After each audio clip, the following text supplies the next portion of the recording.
Hello बच्चों, नमस्कार।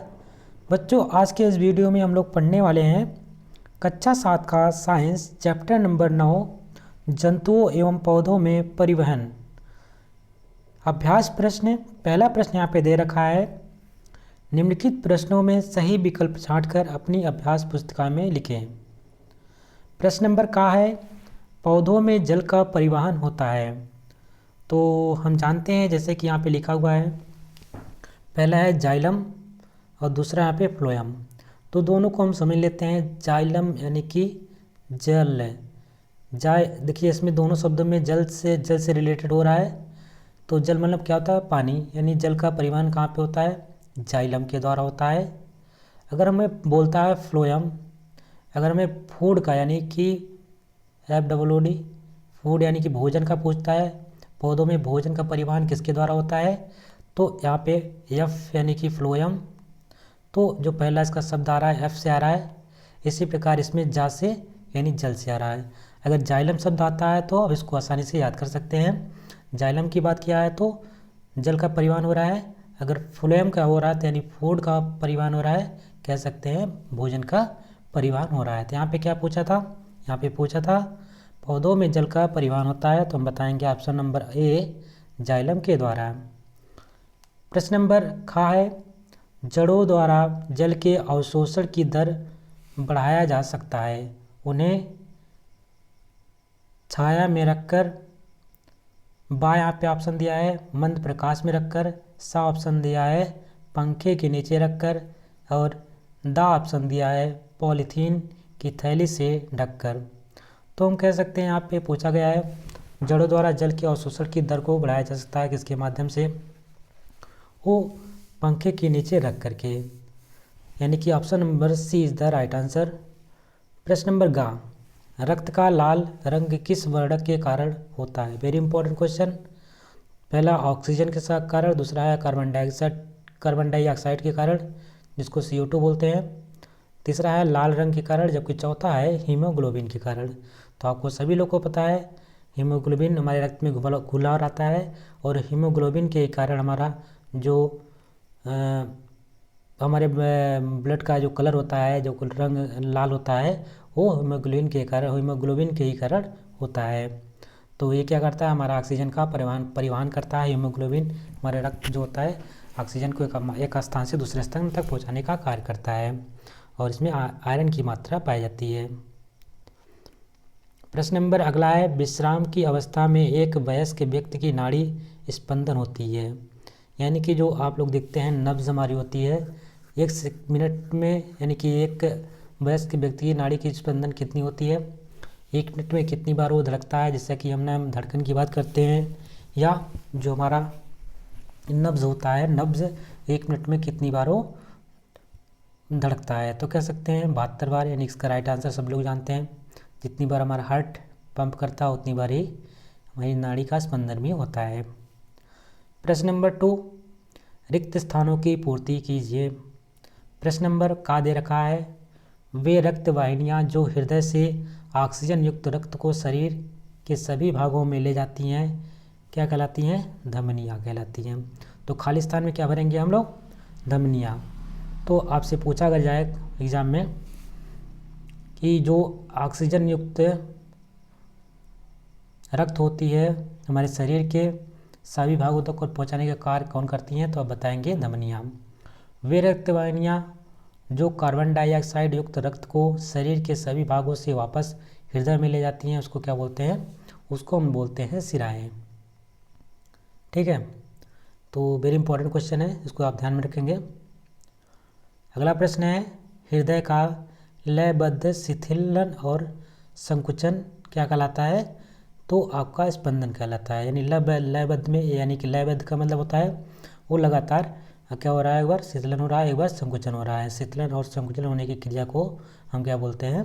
स्पंदन बोलते हैं। ठीक है, पौधों में भोजन के संवहन के लिए फ्लोएम नामक ऊतक होते हैं। पौधों में भोजन के संवहन के लिए फ्लोएम नामक ऊतक होते हैं, यानी खाली स्थान में क्या बनेंगे? फ्लोएम।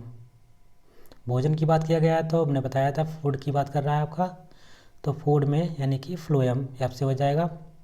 खाली स्थान था यहाँ पे, रुधिर को थक्का बनने में सहायता करती है। तो जो हमारी प्लेटलेट्स होती है वो क्या करती है, रुधिर को थक्का बनने में सहायता करती हैं। अगर विटामिन की पूछता है तो इसमें विटामिन के भागीदार होता है। ठीक है, अगला प्रश्न यहाँ पे दे रखा है प्रश्न नंबर 3। प्रश्न नंबर 3 में कहा गया है स्तंभ खा के शब्दों से सही मिलान कीजिए। स्तंभ खा है जाइलम, फ्लोएम, रंध्र, स्टेथोस्कोप, श्वेत रुधिर कणिकाएं। तो जाइलम का मतलब क्या होता है, हमने बताया जल का संवहन करना यानी कि भोजन का परिवहन, जल का परिवहन यहाँ पे हो जाएगा। फ्लोएम मतलब फूड यानी कि भोजन का परिवहन हो जाएगा। उसी प्रकार रंध्र किसमें पाया जाता है, रंध्र वाष्पोत्सर्जन में कार्य करता है। और स्टेथोस्कोप को आप लोग को मालूम है हृदय के स्पंदन को मापने के लिए काम किया जाता है इसका उपयोग।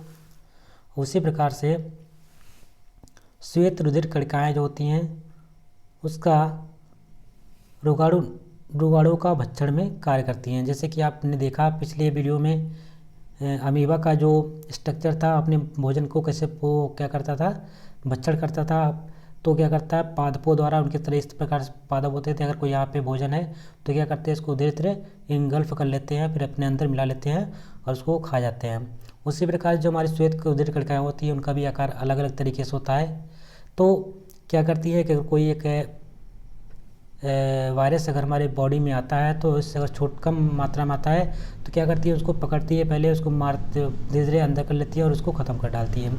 पर ये मात्रा अगर बढ़ जाती है तो हमें बीमारी का वो रोग ले लेती है और हम बीमार पड़ जाते हैं। तो इसी प्रकार से श्वेत रुधिर कणिकाओं को हम सोल्जर के नाम से जानते हैं, यानी सिपाही का है, उसको सिपाही के नाम से भी जाना जाता है क्योंकि ये हमें रोग प्रतिरोधक क्षमता से बचाने का कार्य करती हैं। सबसे पहले यही लड़ती हैं, अगर ये हार जाती हैं तो हम रोग से ग्रसित हो जाते हैं। प्रश्न नंबर 4 दे रखा है निम्नलिखित में सही कथनों के सामने सही तथा गलत कथन के सामने गलत का निशान लगाएं। प्रश्न नंबर का दे रखा है मनुष्य की लाल रुधिर कणिका केंद्रक युक्त होती है। ये क्वेश्चन एकदम गलत है क्योंकि सिर्फ अगर लाल रुधिर कणिका की बात करी जाती है तो 2-3 ऐसे जानवर हैं जिसके उसके लाल रुधिर कणिकाएँ होती है उसके बीच में केंद्रक पाया जाता है। बट ऐसा और जो जितने भी आपके WBC होते हैं यानी कि वाइट ब्लड सेल यानी कि श्वेत रुधिर कणिकाएँ जो होती हैं उसके अंदर केंद्रक पाए जाते हैं। बट इसमें आप कह सकते हैं जो लाल रुधिर कणिकाएँ होती हैं उसमें केंद्रक नहीं पाए जाते। लेकिन 2-3 एक्सेप्शन भी होते हैं, हर जगह अपवाद होता है। जैसे कि हम बता सकते हैं जो आपका लामा बकरा होता है, ठीक है, तो आपने पढ़ा था शुरुआत में ही पहले वीडियो में अगर देखा होगा। लामा बकरा होता है जो कश्मीर में ज़्यादातर पाया जाता है ठंडे प्रदेशों में। और इसी प्रकार आपका ऊँट जो होता है, ऊँट इनके अगर ब्लड में अगर हम रेड ब्लड में देखते हैं तो कहीं ना कहीं इनके और एक दो जानवर और हैं जिसके जो उनका लाल रुधिर कणिकाएँ होती हैं उनके उसमें केंद्रक पाए जाते हैं। तो इन सबको छोड़ करके आपको ध्यान में रखना है कि ये 2-3 जो जानवर हैं उनको छोड़ करके और बाकी जितने भी जानवर होते हैं उनके बीच उनके अंदर उनके जो ब्लड होता है उनमें केंद्रक नहीं पाया जाता है। यहाँ पे पूछा गया था मनुष्य की बात हुई थी तो मनुष्य के लाल रुधिर कणिका में केंद्रक नहीं पाया जाता है, यहाँ पे लिखा हुआ पाया जाता है, तो ये गलत हो जाएगा। प्रश्न नंबर खा है रुधिर वर्गों में रुधिर आधान में सहायता मिलती है। तो ये सही है कि मतलब कि रुधिर के अगर हमें रुधिर वर्गों की ज्ञान है तो कहीं ना कहीं रुधिर हमें किस प्रकार से देना है, कैसे देना है, कितना देना है, कौन सा ब्लड ग्रुप देना है, तो ये सब हमको इससे क्या होती है, हमें सहायता मिलती है। ये बात एकदम सही है, तो इसके सामने हम सही का निशान लगा देंगे। रुधिर वर्गों का निर्धारण एंटीजन द्वारा होता है, तो बिल्कुल सही है। रुधिर जो वर्ग होते हैं उनका जो निर्धारण होता है किसके माध्यम से होता है, एंटीजन होता है और एंटीबॉडी। लेकिन हम किस पे कार्य करते हैं, एंटीजन पे कार्य करते हैं। स्वस्थ मनुष्य का रक्तदाब जो होता है 120 mm प्रति hg होता है, यानी कि जो आपका रक्तदाब की बात करता है, ब्लड प्रेशर की बात करता है, वो मैक्सिमम कितना होता है 120 और मिनिमम की अगर बात करता है तो 80। तो इस प्रकार से लिखा जाता है 120/80, ठीक है, 120/80 mmHg। तो आपको ध्यान में रखना है ये चीज़। प्रश्न नंबर 5 है रुधिर के कार्यों को लिखिए। तो रुधिर का कार्य क्या होता है उसके बारे में यहाँ पे आपको लिखना है। जैसे कि यहाँ पे दे रखा है, रुधिर ऑक्सीजन तथा कार्बन डाइऑक्साइड का परिवहन करता है। मनुष्य के रुधिर में 2 भाग होते हैं, रुधिर कणिकाएँ तथा प्लाज्मा। रुधिर कणिकाएँ 3 प्रकार की होती हैं, जैसे कि यहाँ पे लाल रुधिर कणिकाएँ हैं, श्वेत रुधिर कणिकाएँ हैं और आपका प्लेटलेट्स हैं। यानी कह सकते हैं जो आपका रुधिर होता है उसके 3 पार्ट होते हैं। कौन कौन से हो गए? आरबीसी हो गया, डब्ल्यूबीसी और आपके प्लेटलेट्स। ठीक है, तो 3 प्रकार की कणिकाएँ होती हैं। लाल रुधिर कणिकाओं में हीमोग्लोबिन नामक रंगयुक्त प्रोटीन होता है। ठीक है, जिसके कारण जो आपका ब्लड होता है रेड कलर का दिखाई देता है। ये रक्त को लाल रंग प्रदान करती हैं। लाल रक्त कणिकाएँ ऑक्सीजन तथा कार्बन डाइऑक्साइड से बंध बनाकर मानव शरीर में इनका परिवहन करती हैं। जो लाल रुधिर कणिकाओं का कार्य क्या होता है? ये क्या करती है, जो हमारे बॉडी में कार्बन डाइऑक्साइड रहता है, ऑक्सीजन रहता है, उनका बंध बना करके क्या करती है, हमारे शरीर में इसका परिवहन का कार्य करती हैं। श्वेत रुधिर कणिकाएँ प्रतिरक्षा का कार्य करती हैं। शरीर को जब भी कोई रोगाणु या दूसरा परजीवी प्रभावित करता है तो श्वेत रुधिर कणिकाओं की संख्या में वृद्धि हो जाती है। इसके अलावा श्वेत रुधिर कणिकाएँ शरीर में अशक्त तथा टूटी हुई कोशिका का भक्षण कर रुधिर की सफाई करती हैं। रुधिर प्लेटलेट्स रुधिर का थक्का बनने में सहायता करते हैं, जो चोट लगने के कारण लगातार होने वाले रुधिर बहाव को नियंत्रित करने में सहायक होता है। प्लाज्मा एक तरल संयोजी ऊतक है जो विभिन्न पदार्थों का पूरे शरीर में परिवहन करता है। तो आपने देखा किस प्रकार से जो आपका रुधिर का कार्य किस प्रकार से होता है कि 3 प्रकार के होते हैं। कौन कौन से होते हैं? आपके अपने लाल रुधिर कणिकाएँ होती हैं, श्वेत रुधिर कणिकाएँ होती हैं और प्लेटलेट्स होती हैं। प्लाज्मा की बात किया जाता है तो यहाँ पे प्लाज्मा जो आपका एक तरल संयोजी ऊतक होता है और आपका रुधिर भी एक तरल संयोजी ऊतक होता है। अगर आपसे पूछा था रुधिर क्या होता है तो आप कह सकते हैं रुधिर क्या है, एक तरल संयोजी ऊतक है। तो प्लाज्मा, अगर प्लाज्मा 2 चीज़ों से मिलकर बना होता है, एक तो सीरम होता है, एक आपका प्लाज्मा वाला पार्ट होता है। अगर इसमें जो ठोस पदार्थ निकाल देते हैं तो जो बचता है उसको हम बोलते हैं सीरम। प्रश्न नंबर 6 है, हृदय के कार्य लिखें। हृदय का जो हमारा हृदय होता है उसका क्या क्या कार्य है उसके बारे में यहाँ पे लिखना है। उत्तर में लिखेंगे, मनुष्य का हृदय गुलाबी रंग की त्रिकोणाकार पेशी रचना है जिसका आकार लगभग मुट्ठी के बराबर होती है। यह वक्ष गुहा में बाईं ओर स्थित होता है। हृदय में 4 कक्ष पाए जाते हैं। 2 कक्ष ऊपरी भाग में अलिंद तथा 2 कक्ष निचली भाग में जिन्हें निलय कहते हैं। दायां अलिंद बायां अलिंद। हृदय के दायां अलिंद व बाएं भाग में हृदय के दाएं भाग में दायां अलिंद व दायां निलय और में कार्बन डाइऑक्साइड युक्त रक्त तथा बाएं भाग में दीवार अलिंद व बायां निलय में ऑक्सीजन युक्त रक्त बहता है। दायां निलय दोनों अलिंद व दोनों निलय लयबद्ध तरीके से सिकुड़ते तथा फैलते रहते हैं, जिन्हें क्रमशः संकुचन एवं शीतलन कहते हैं। इसके कारण धड़ धड़ की आवाज़ सुनाई देती है, जिसे हृदय स्पंदन या धड़कन कहते हैं। स्वस्थ मनुष्य के शरीर में सामान्यतः 1 मिनट में लगभग 72 बार स्पंदन करता है। संकुचन की अवस्था में रक्त हृदय से पंप होता है, जबकि शीतलन की अवस्था में रक्त हृदय में भरता है। हृदय में रक्त शरीर के विभिन्न भागों से नलिकाओं यानी कि शिरा द्वारा आता है तथा हृदय से नलिकाओं यानी धमनी द्वारा शरीर के विभिन्न भागों में पहुंचता है। तो यहाँ पे आपको एक फिगर दिखाया गया है। हमारे रक्त का जो आकार किस प्रकार से होता है, त्रिकोणाकार यहाँ पे दिख रहा होगा। ये हमारी महाधमनी होती है, इसको बोलते हैं। ये हमारी फुसफुस धमनी है, यहाँ पे दिख रहा होगा ये चीज़। यहाँ पे आपकी फुसफुस शिराएँ होती हैं। ये आपका बायां अलिंद है, यहाँ पे दायां अलिंद है। शरीर के निचले भाग में महाशिरा यहाँ पे पाई जाती है।